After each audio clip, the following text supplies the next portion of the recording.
我的哥哥叫廖志白，他是一名在读的警校生，也是我在这个世界上最崇拜的人。他聪明又善良，正义又勇敢，不仅擒拿侦查是1懂1的好手，连家务厨艺也都是信手拈来。哥，好香啊！能吃吗？来吧，试试。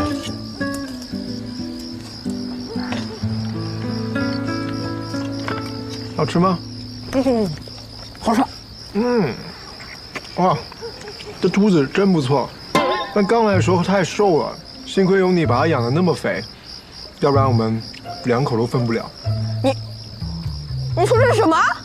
兔子啊。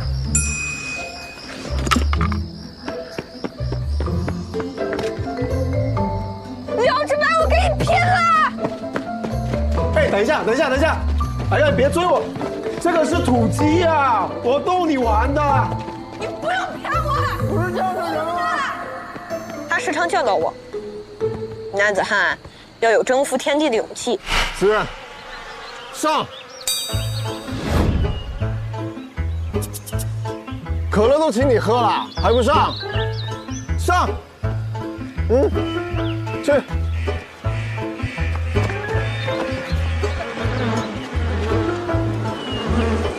他也会告诉我，宽容豁达，敢做敢当。你看你又没拿住。呀，搞乜嘢啊你？係個衰仔啊，係咪你啊？唔係我，唔係你，就係唔係佢啊媽，係我啊！你打我啦，係我打碎噶。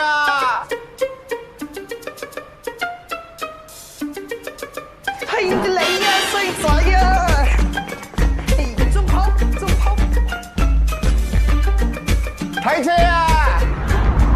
虽然我们有的时候也是会吵吵闹闹，但是在我的心里，哥哥永远都是最棒的。真希望能快点长大，变成一个像他一样优秀的大人。怎么样，写得好吗？这不需要与你爬一屯塞边，放开那牛扑马影，扑马都看到飞鹰，飞鹰都看到山芋，你看到爬都看边，别看都看猪，所看都看到飞鹰，飞鹰你看都看山芋，山芋都缺阴，缺阴温平心脏，心泡腹卡。边边医生，以往你也帮我们处理过一些相关案件，关于廖思远的事儿，今天我想听听你的意见。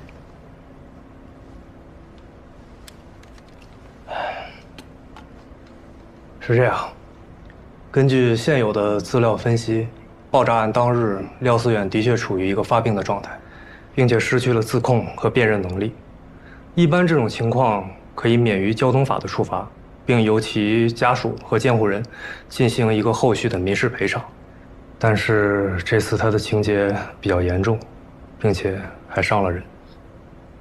受伤的是我和他的一名同学，我不追究责任。另外一名受害者，我们也达成了和解。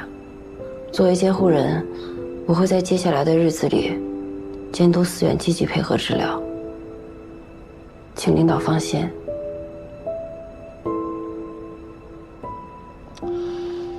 好，去叫法官办手续吧。边边医生，辛苦你了。应该的。恕我留下，其他人散会。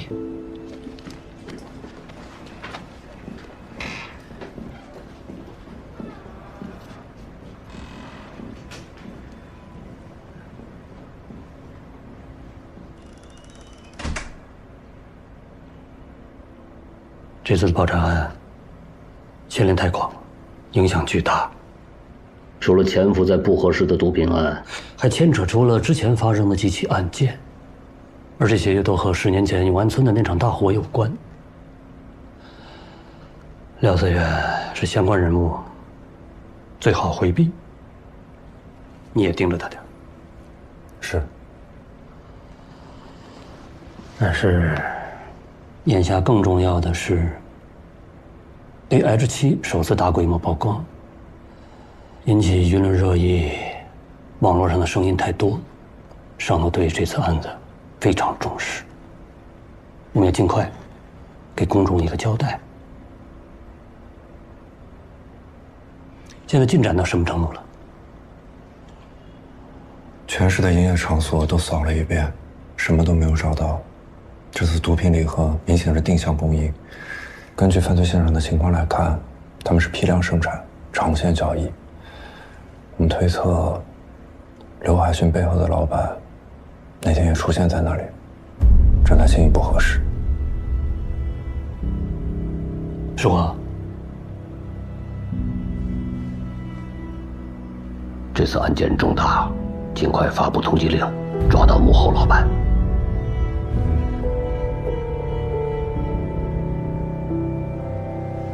好了，你可以出去了。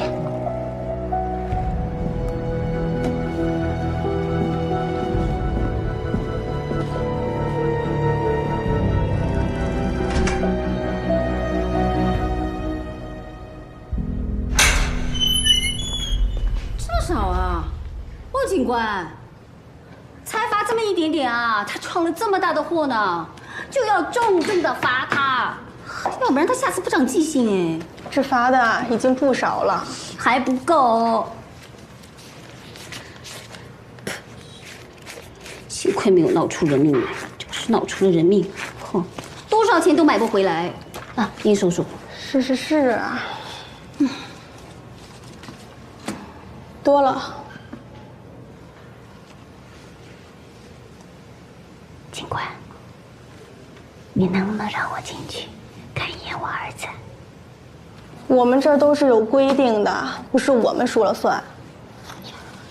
签个字。哎，警官，我儿子什么时候能出来啊？我都在这儿等一晚上了。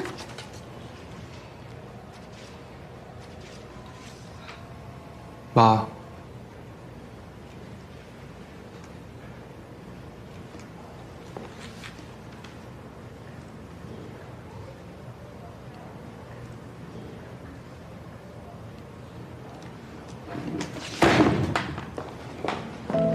回家。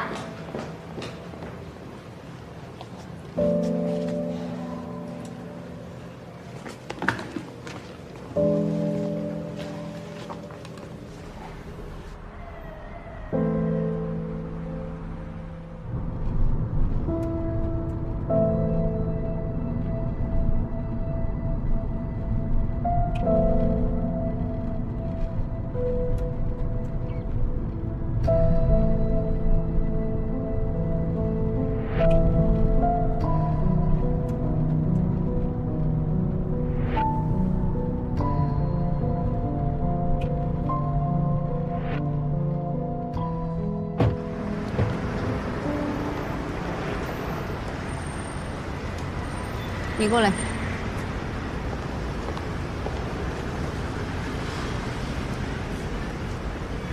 站着。妈又来了。我就在里面睡了一晚，没必要。往后退。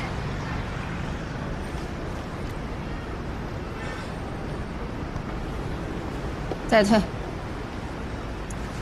一打灾，二打难，三打烦恼心放宽。衣服脱下。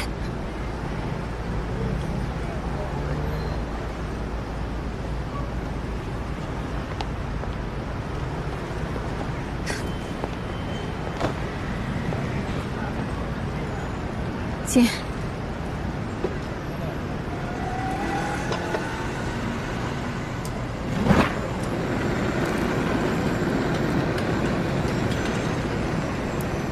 跨过去。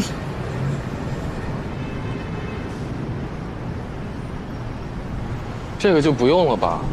跨了火盆，一火两散，所有的妖魔鬼魅就都烟消云散，再也不会缠着你了。跨吧，跨，跨呀！是舍不得缠着你的小鬼儿，是他不让你跨。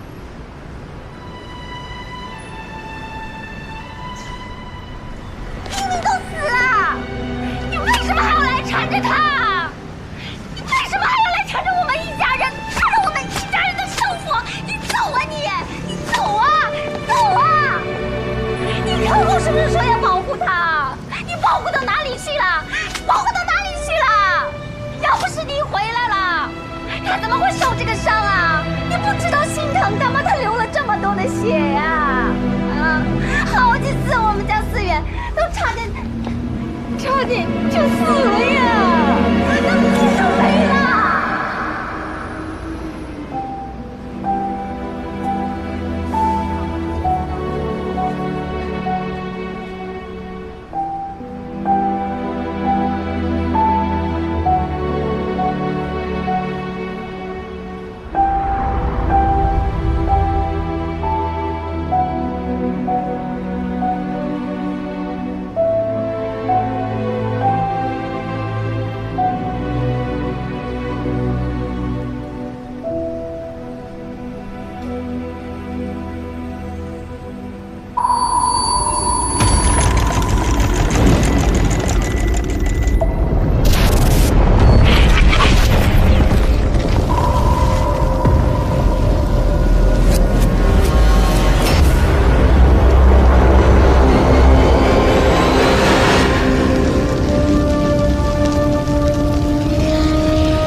思远，快跑！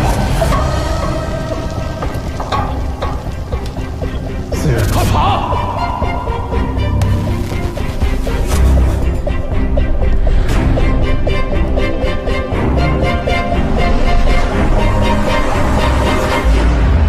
思远，你看到了吗？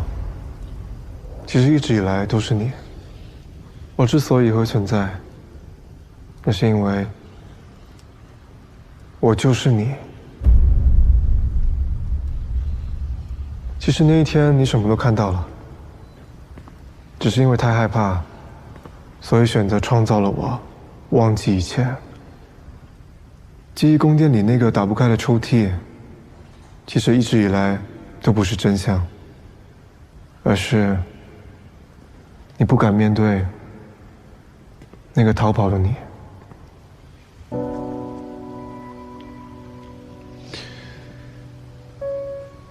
我不是故意要逃跑的。我知道，你才10岁，你什么都做不了，所以我希望你逃，我希望你跑，最起码你有勇气能逃离这一切。如果你不跑的话，你就会跟我还有斑马一样，消失在这场大火里。我本来就应该和你们在一起，是我太懦弱了，甚至连昨晚，如果不是我执意要追那个人，姐也不会受伤。我还把责任推到你那儿。是我说的对，我一直不敢面对的是自己的懦弱和渺小。但是，这10年的每一分每一秒，你都在准备。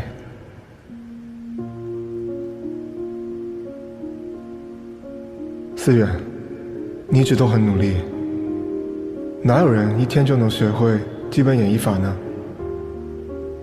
哪有人一夜之间就能领悟心理画像？经历过这么多的案件，你把你的自责转化成勇气，把内疚变成了坚持。你已经成为了一个很棒的大人。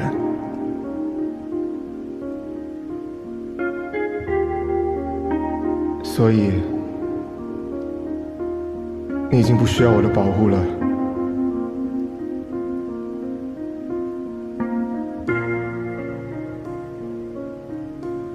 可以吗？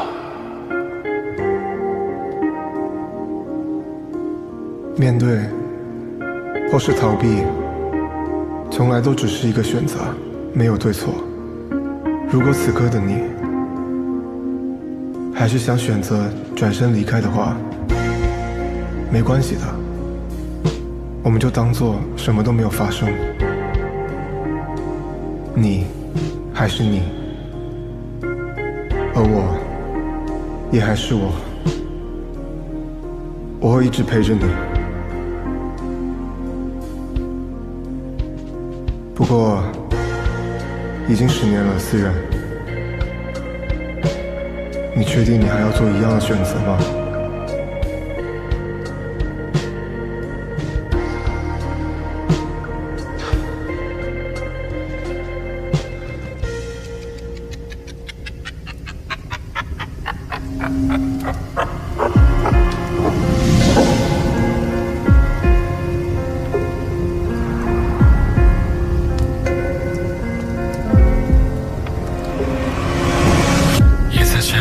小径的走廊，没有月光，没有弦指引方向，回忆滴在我的心口中央，安静里只剩下空荡。这10年，月心之上，还温热的伤，再次被点亮。是谁的手操纵着，谁在荒原尽头灭绝？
荒山野岭的地方，大晚上的非要跑到这儿来？啊？妈，带你去唱歌跳舞喝酒不好呀？对不起，对不起，我忘了，受的伤呢。妈，我最近不知道该怎么面对思远，你也是吧？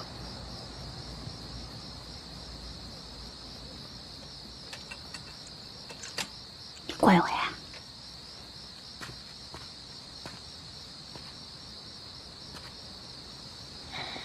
总要分开的。我最近总是想起我和志白以前的事情。以前我总觉得，分开的时间越长，回忆也就越淡。可是最近不知怎么了，变得越来越清楚。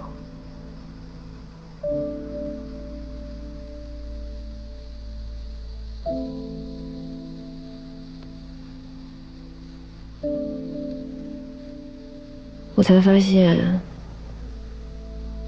原来2个人分开的时候不是最难过的，更痛苦的是，之后每一次回忆袭来的时候，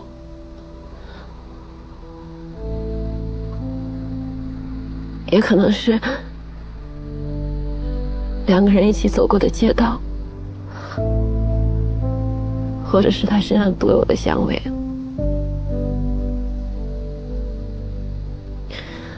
这些东西越来越多，无孔不入，最后就会变成足以将人凌迟致死的凶器。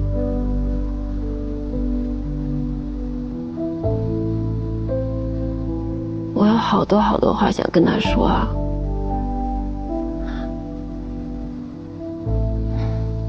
没关系，我们会再见面的。或许是在另外一个世界呢。我要把这些年发生的所有事情，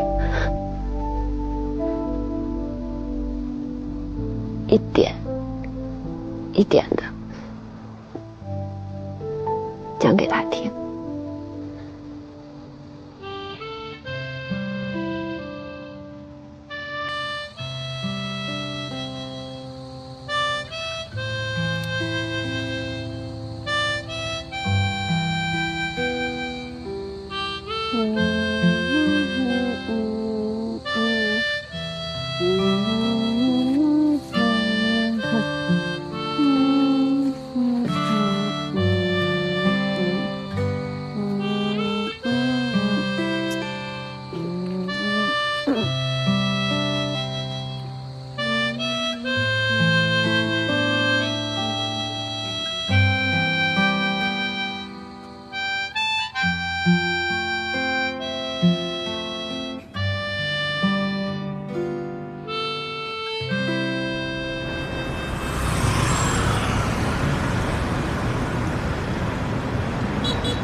让开，让开，让开！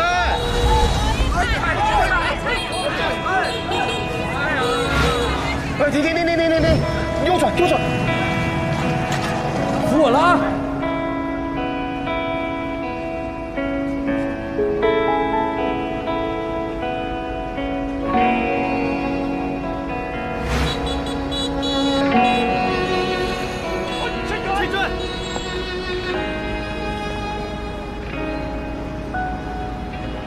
想什么呢？怎么样？还好吧？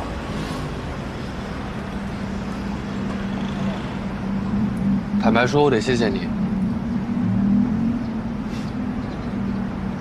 你要这么说的话，我得跟你道歉。之前一直对你有偏见，但一起经历了这么多事儿，我发现你身上有一股劲儿。哎。你还记得这个吗？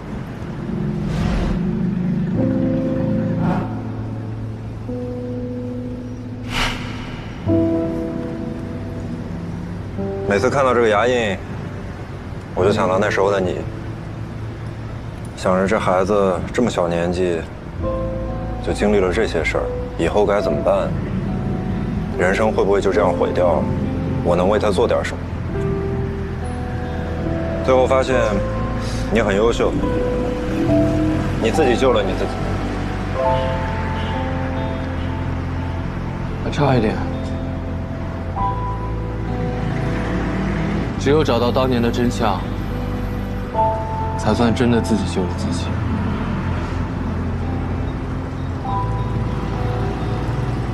我不会放弃的，我会一直用我自己的方式查下去。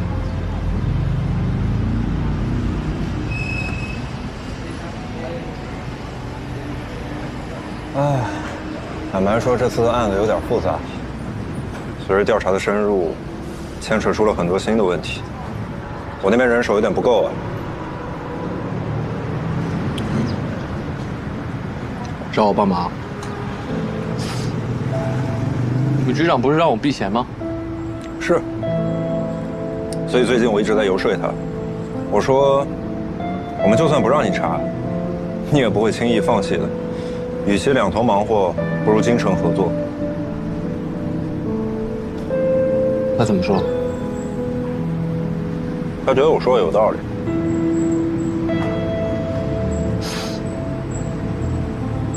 也好，那天晚上事情发生太突然了。这两天冷静下来，仔细想了想，还是有很多地方不对。那辆车为什么会突然爆炸？那辆货车为什么会逼停后面那台车？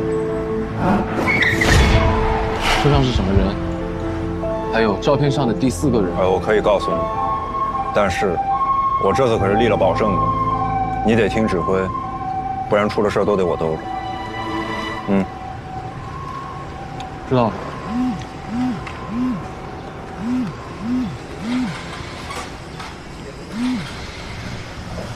喂，知道了。我们抓了一个刘海迅的亲信，叫孟坤。前2天他受了重伤，一直在医院昏迷。不过现在他醒了，你去看看吧。走。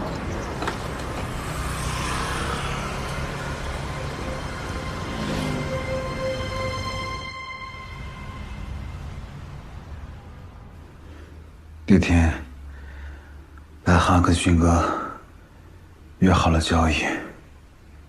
勋哥的条件是让白涵把所有人都带过来。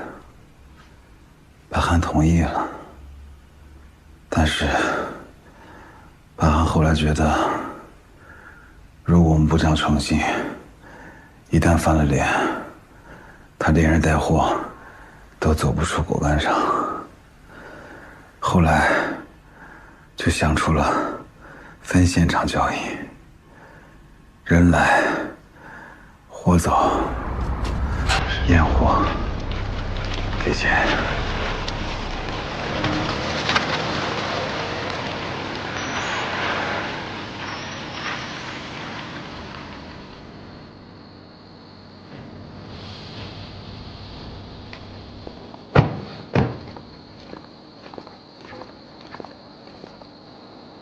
什么意思啊？我们这儿的规矩啊。苏个身。你们就是这么对待贵客的？白涵，来都来了，相互尊重一下。行，给你这个面子。来吧。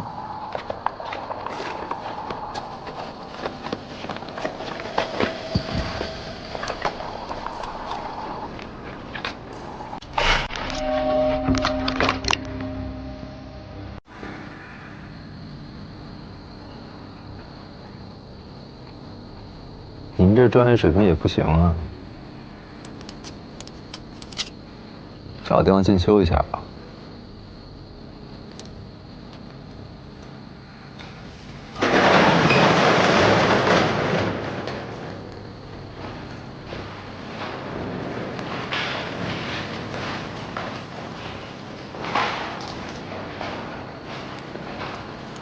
来。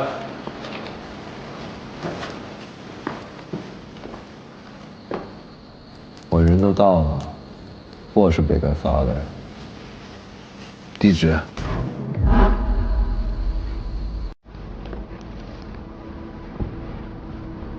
平罗大道和布查大道路口，我的人会在那儿接应。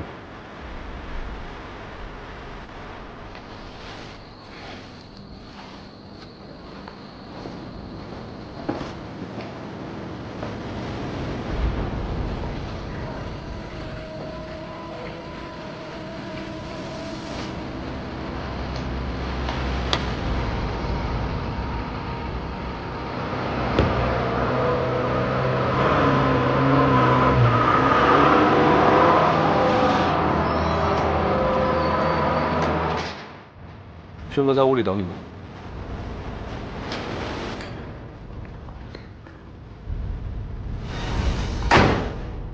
啊？刘海群人呢 ？I'm here， 白涵，我怕你再拿枪顶着我，所以还是保持点距离比较好。白涵，有件事情我一直很好奇，想问问你。你们为什么一直对付宋恩啊？关你屁事儿啊！说说嘛，我货都给你送出来了，日后我们就是自己人了，面儿都不敢露。谁跟你是自己人啊？少往自己脸上来贴金嘛！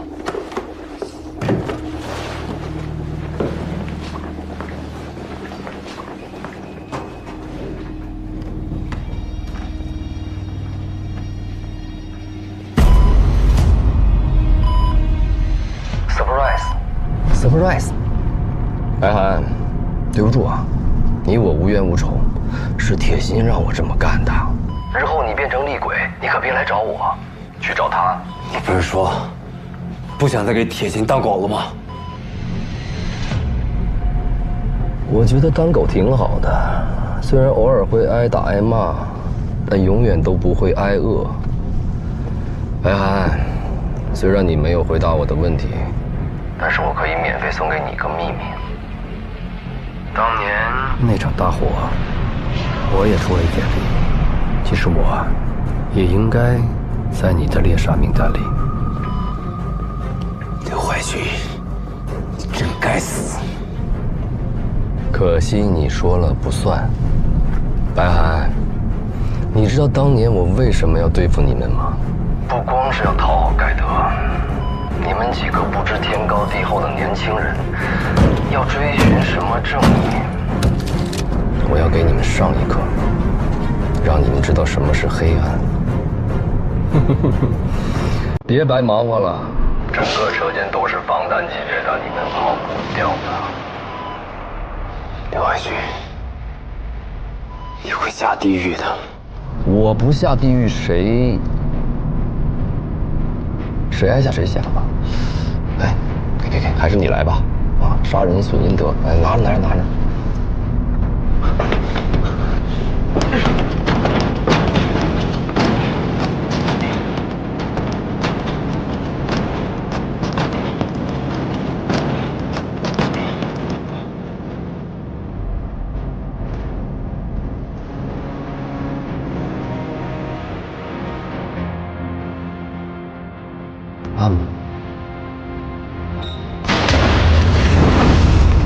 你的意思是，那晚果干厂炸了，是刘海迅为了杀白涵设的局，白涵死了。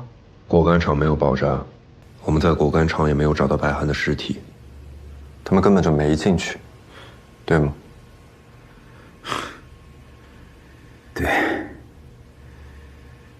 那2个新来的是白涵的眼线。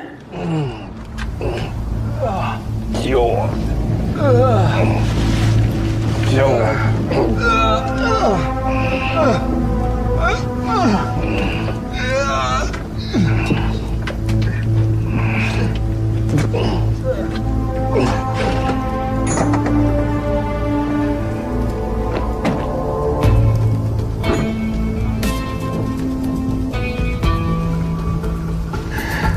他们在冷藏车里早就布置好了一间跟迅哥办公室一模一样的房间，然后让提前安插好的眼线拆了摄像头，装在了新布置的冷藏车里。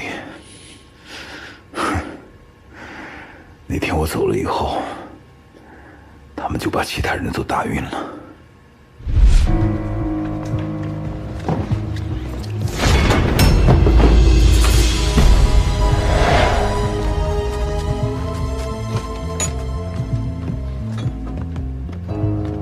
然后上了提前准备好的冷藏车，直接跟了上来。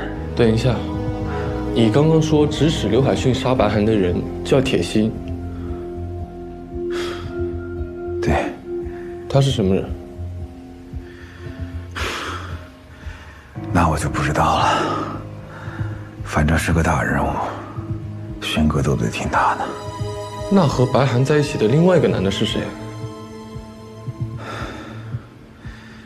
个头跟我差不多高，双眼皮儿，鼻梁挺高的，说话广东口音，对，广东口音。队长，这是案发现场的监控视频。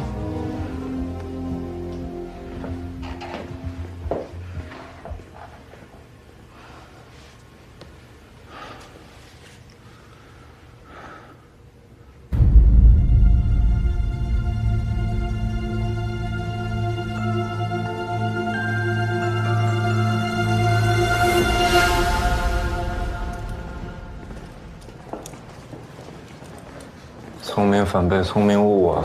他怎么也没想到自己掉进的是自己精心设计的陷阱。想什么呢？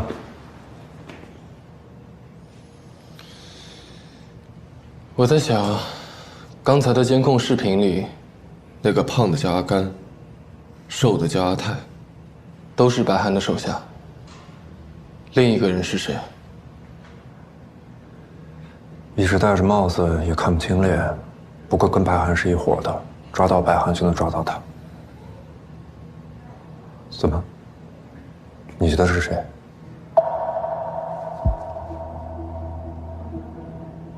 不知道。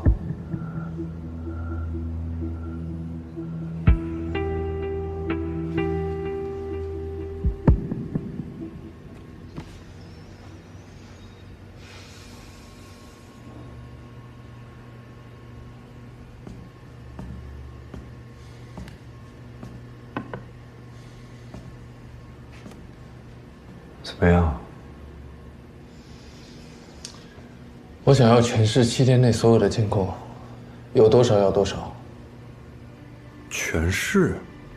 你打算在全市70万人里找一个人的踪迹？对。谁？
坏了！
说吧，你能怎么帮我？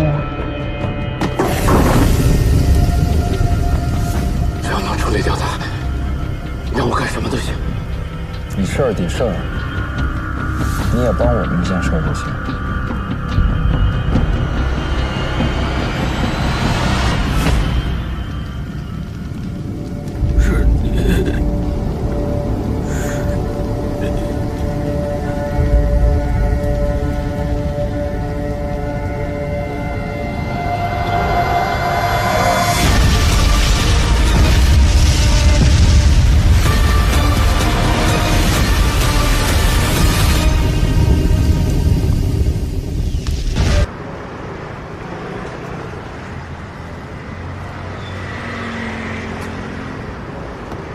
还没出来。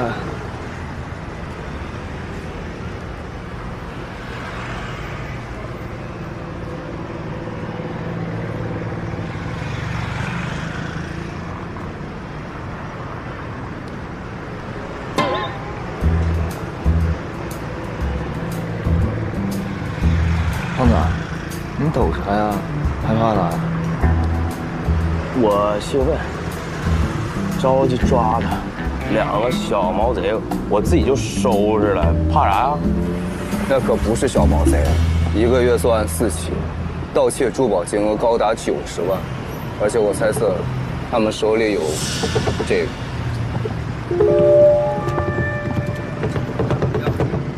你们兴奋到几点了？刚才是兴奋，现在是椰子水喝多了。我刚喝7个这个，你再忍忍，忍一时风平浪静，后面就全出来了。我再忍一下，我就出来了。上厕所啊！你懒得上磨吗？这不是？出来，走。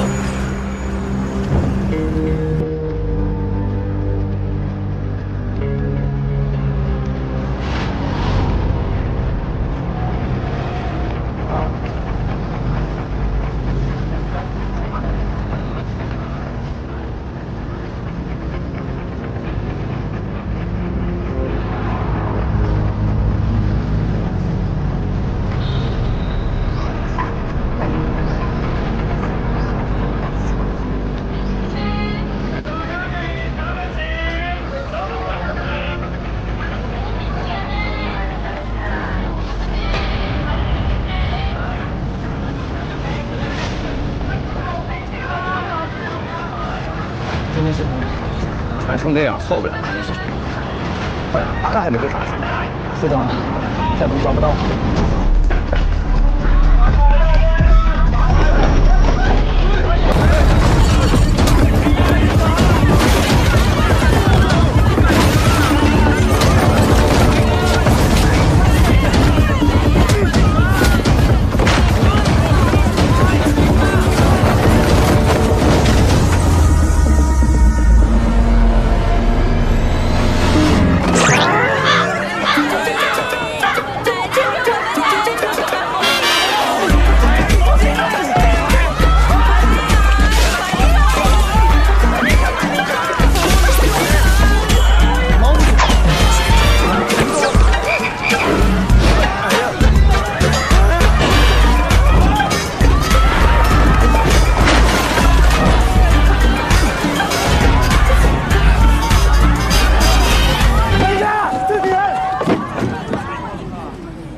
行侠仗义，见义勇为，蹲点抓贼，替天行道啊！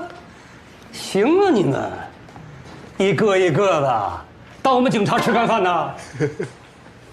还有你，自作聪明，你是提供了线索，但又没有警方介入，能抓住偷珠宝的贼吗？雷东队长，我们一定会向您学习的。少拍马屁。来，拿着，把这和解书签了，把钱赔给人家，这事儿就算是结了。想破案是件好事儿，但是你们心太急了啊！做警察是一辈子的事业，不能靠一时兴起，更不能冲动行事，按捺不住内心对正义的冲动，往往会误入歧途。队长，追求正义难道就有错吗？目的是对的，但是方式错了。方式错了，目的就跟着错了。要作为一名合格的警察，没那么简单。你们还有的学呢。您放心，我们一定好好学习。哼，别以为我不知道，嘴上说好好学习，其实心里边啊不知道怎么骂我啊。嘿嘿，臭小子。好了，记住啊，千万不要让冲动毁了自己，更不能让生活磨平了棱角。是。好了，你们都是警校的新生，不打不相识啊！来握个手，就算和解了。你们的衣服怎么搞来的？网上买的，有链接吗？太假了，不需要，谢谢。好了，行了，少废话了，来握手。啊。不好吧？你，手拿过来，握着手，过来。祝你们学业有成，4年之后，我还在这里等你们。好，好，好。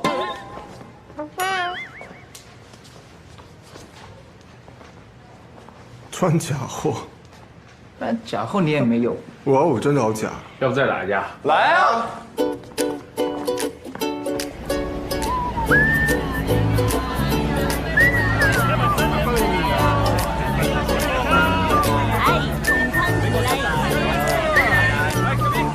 来，敬我们的不打不相识。我一直有一个问题想问啊，大家都为什么想考警察呀？因为当警察，好找对象。你就是那一点出息。你再学我，行，喝酒。200，我给你们加了个菜。螃蟹。来跟大家介绍一下啊，老桑也是跟我们是同期新生哦。然后就是介绍一下阿甘、阿泰、苏太普，欢迎老桑加入我们。来，我刚才没说完呢，到你了。我就不一样，我觉得做警察可以当英雄，可以为爱的人给他一份安全感。白涵，我今天中午看你这个一身上下都是名牌啊，家境这么富有，也想当警察呀？我当警察呢，就是因为廖志白，我就想跟着他，他干嘛我就干嘛，他去哪我就去哪。确实啊，像我探视人廖志白，大家肯定都很想跟着我一起去学破案，对吧？哎，那你探视人廖志白，你是为什么想当警察呢？我其实我从小就想要当一个警察。我感觉冥冥之中好像有一股力量一直在召唤我，会跟我说你一定要当警察。这确实也是我最有热情、比较擅长的事情。而且村里所有人都叫我天才探视员，开玩笑的。老桑，你为什么想当警察？我听你们说完，我特别的惭愧，我没想过当警察。因为我们家穷嘛，当警察最好的是他是个铁饭碗，而且1年4季的制服都发，我就不用再花钱了。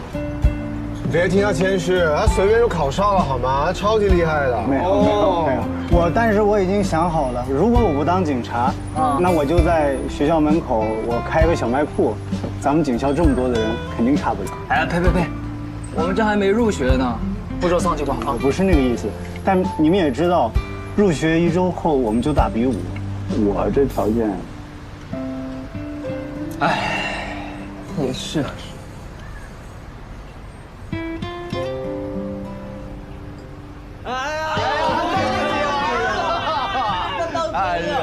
来，谢谢你们啊！来，我也干了。不好意思，我经常不喝酒，对不起。说到底啊，咱们白天呢在街上又打又抢的，最后没受到处分，不是因为咱们是警校新生有特权，而是因为廖志白帮忙把案子破了，将功抵过了。对，我们一起敬廖志白。来，稍等，别以为就干个杯就能过去啊！这案子是我破了，叫我一声师傅。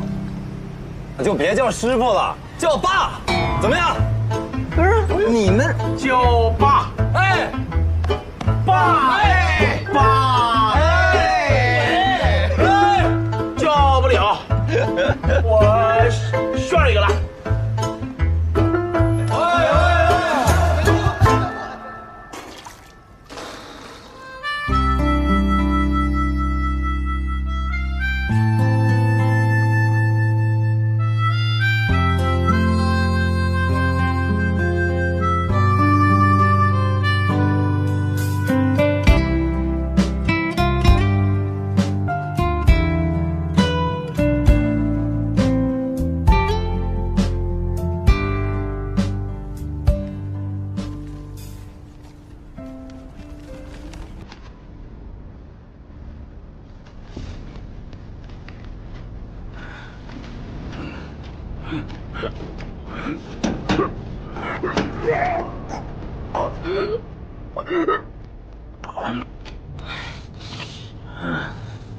Chuyện tôi mà mãi nói Ủa cười mời nè.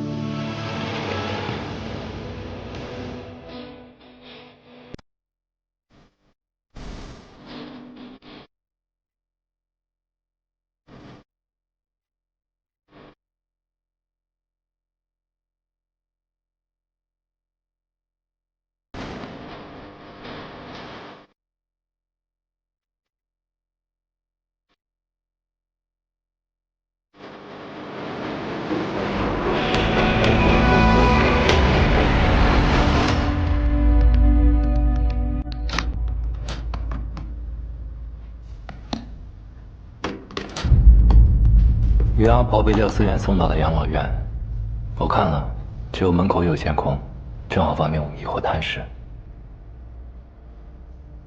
我下午去看过了，于阿婆的状态比我想象的好。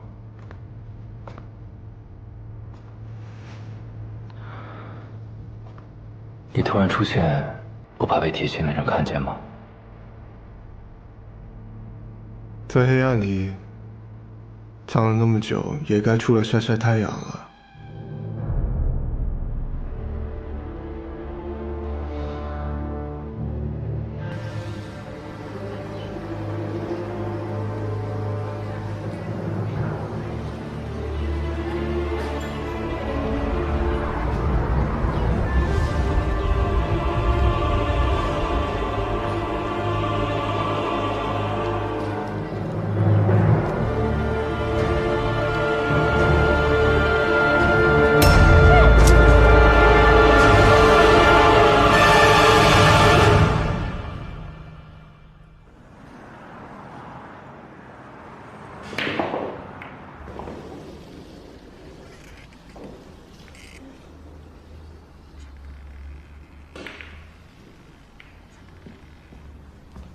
哎，于阿婆被抓走了，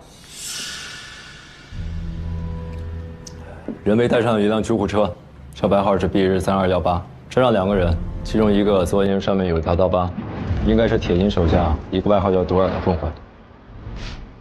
二干，道上人我熟，我去打量打量。我跟他一块儿。这局没打完，回来继续啊。行。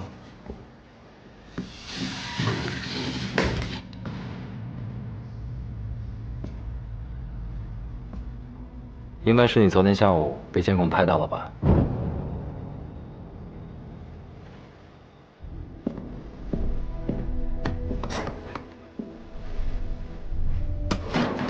哎，不能去啊！这根本就是个诱饵，为的就是吊咱们上钩。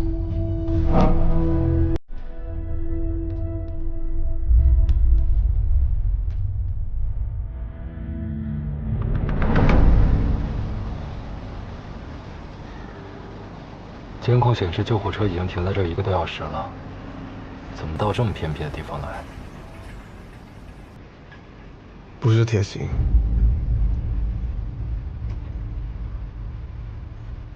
那会是谁？一个很想见到我的人吧。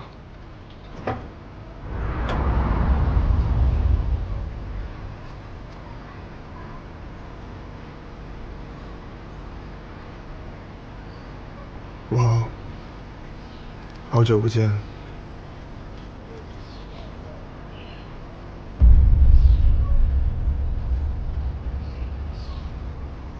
你长高了呀。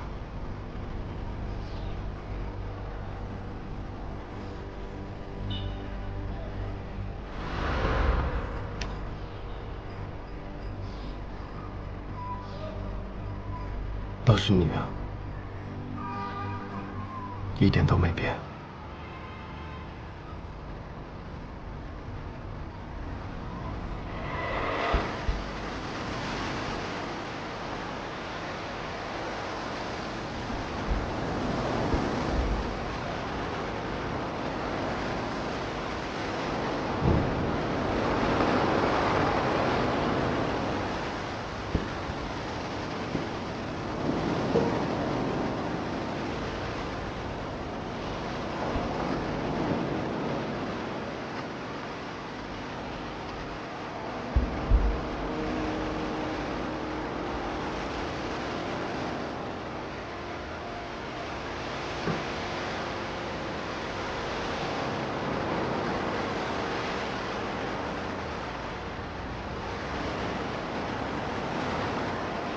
你为什么不找我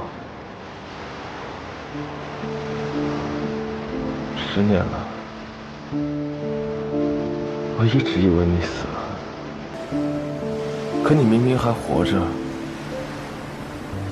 为什么不来找我？这10年你在哪儿？这一切又是怎么回事？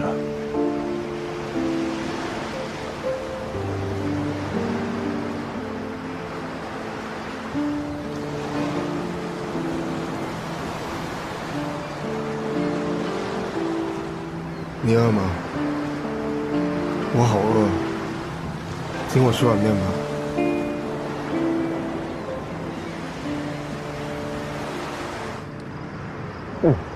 真好吃。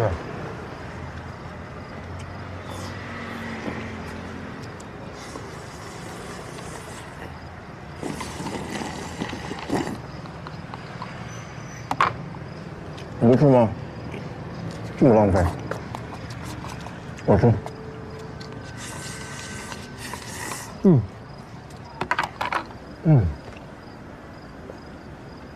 怎么了？一直瞪着我。我不是不想找你，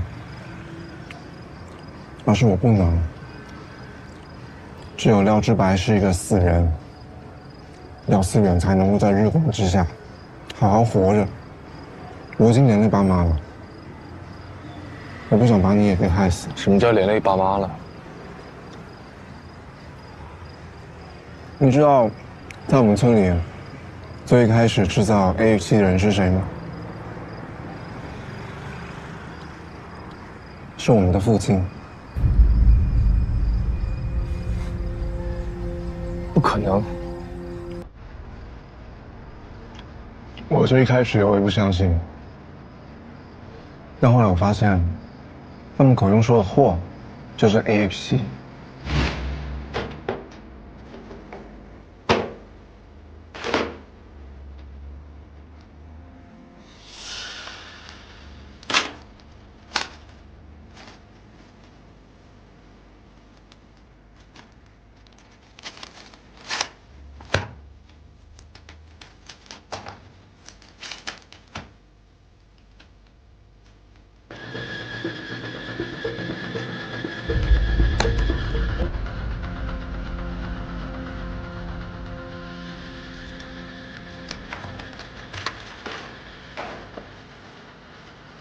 村长，我初步设想的就是这样的。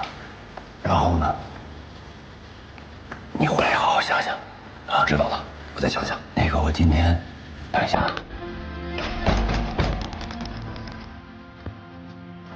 我今天来的主要的目的还是那批货。人家催了半个月了，再拖下去不合适。你也知道，最近查的比较勤，而且原料也被卡住了。让他们再等等吧。不是，你看啊，上次你跟我说是工艺的问题，现在你又跟我说是原材料的问题，我怎么觉得你是在故意拖延？我怎么会呢？放心吧，先回去。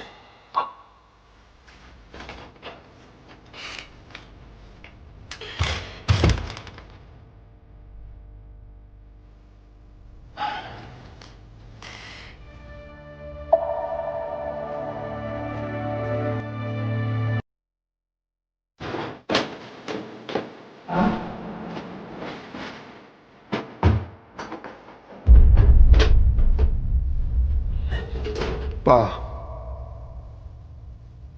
你是在找这个吗？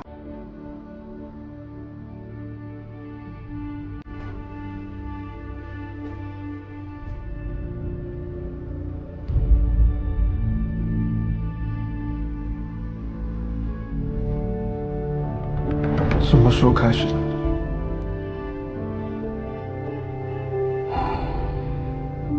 ？2年前。2年前，我得到了一个秘方，3000块，我就召集了一批人手，跟着我一起干。爸，你到底知不知道自己在做什么？这是犯法的事情，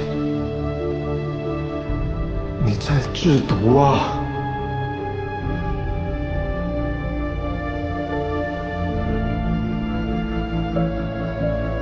除了爸以外，还有宋恩、泰树、米娜，他们都参与其中。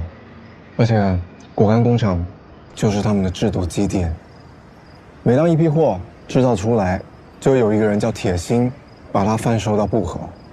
那天我发现这件事情，那个晚上，我跟爸吵了一架，吵得非常的凶。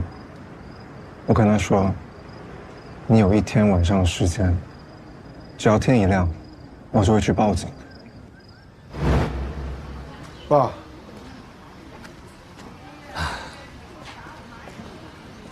哎，院子里把这儿的台阶和地面全都补好了。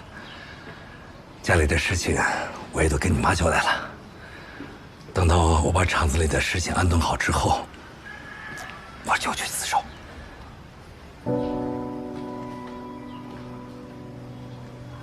其实不用那么着急啊。早晚的事儿嘛。啊，对了，有件事情我想跟你商量一下。什么事？这件事情啊，从头到尾都是我们几个干的，你妈妈什么都不知道。我会带着他们去自首。我进去以后，思远还有你妈妈，就拜托你一个人来照顾了。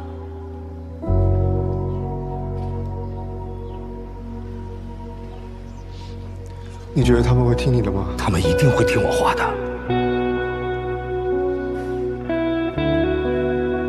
好，我这就去跟他们说。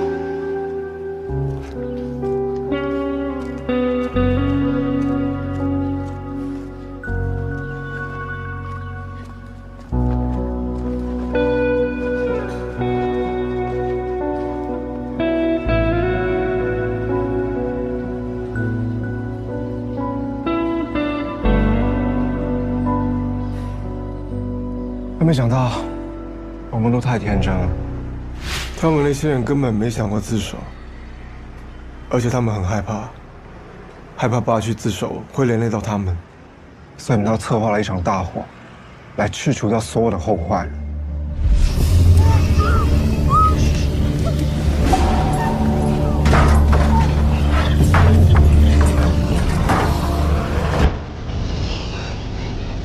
我这伙房啊，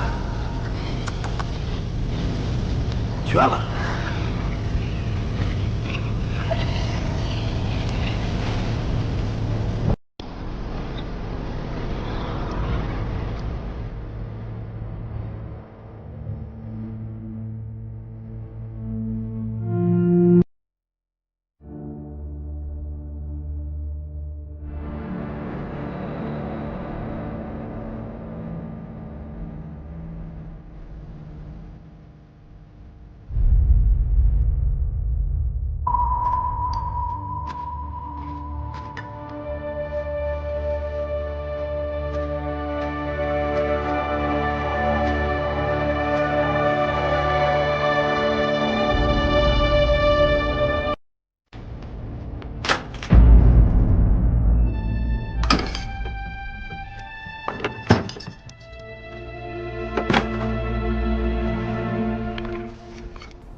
儿子，别回来，快跑！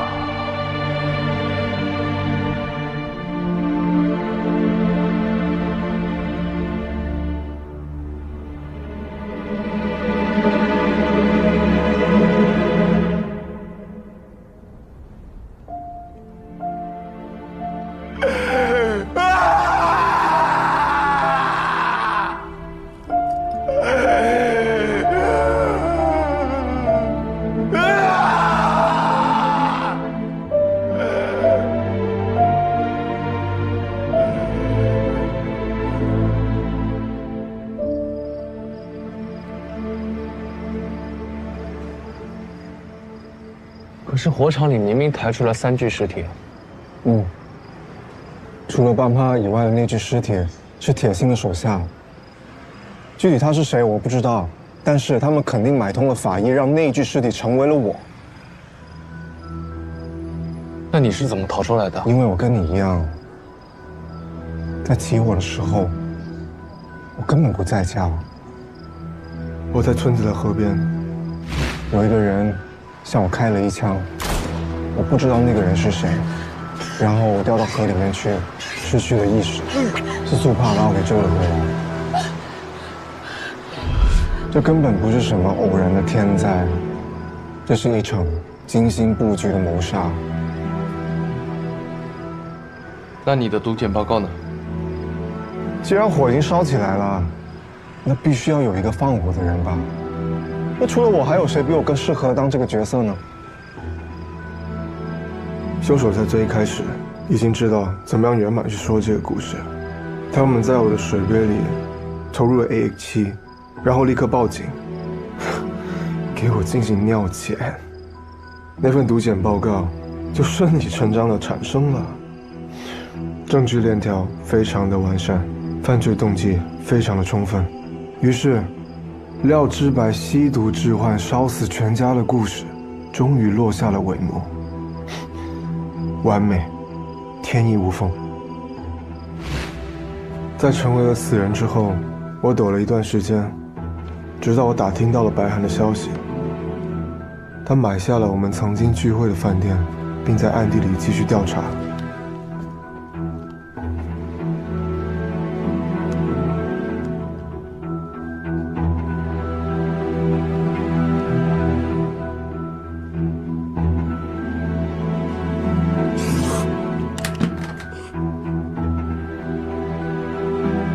谁？